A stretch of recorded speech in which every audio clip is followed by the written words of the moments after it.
My name's Katie Hopkins, and I wanted to bring you this update from batshit crazy Britain, where Boris, as it's turned out, has been about as much use as a potato in a wig. We're about to move out of lockdown and go into something that looks and sounds like lockdown, but is called instead a tier system. The headline today, and you're going to love this. So we're supposed to live in a free Western democracy. Families will be allowed to meet at Christmas, government confirms. Did you ever imagine you would live in a time when the government gets to tell you what you can do inside your own homes? I think we can say, Boris, potato in a wig, frankly, most of us were planning to do what the bloody hell we liked on Christmas Day, and Christmas isn't cancelled, actually. Here, it's going to be bigger than it ever was. Second up, what will remain open? So they're making up crazy rules just because they can, and you've got to ask yourself each time you hear a rule, how does this stop COVID exactly, right?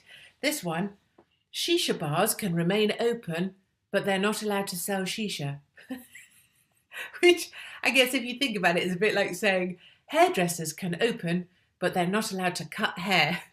They're just making up rules for the fun of it, aren't they? There's no logic, nor rhyme, nor reason. This is my favourite one of all. Pubs, bars and restaurants, you're allowed to sell alcohol as long as somebody like me has ordered a substantial meal. Substantial, people. Then you're allowed to have a cheeky glass of wine, but not if you have ordered a packet of crisps or a plate of chips. I love a plate of chips with a Merlot, frankly, because I'm a classy sort of chick. But they're saying unless you order a substantial meal, you can't order booze. Ask yourself, how does this stop COVID? Does COVID know if you've ordered a cheeky plate of chips as opposed to pie and mash with gravy?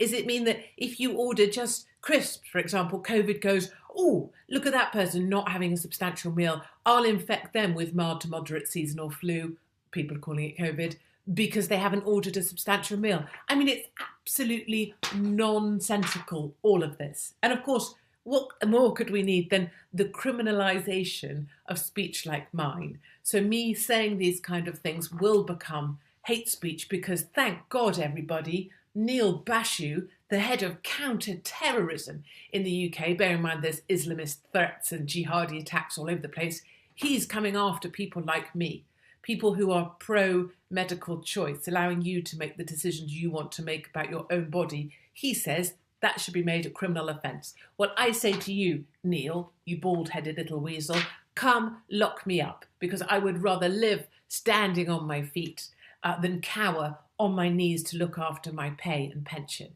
And I say actually, and I level to all others who are complicit in this utter nonsensical buffoonery, what are you doing? You'd rather look after your pay and pension than stand for the truth. So I say to everybody, plan your biggest Christmas. Have your funnest fun at the bars when they open. Try not to order substantial meals. And if there's a shop open, try and buy what that shop actually sells. And keep your eye out for more corona bollocks. And I'll be updating you back here very soon. Although I'm sure YouTube, Facebook and others will remove this because you're not allowed to say these things.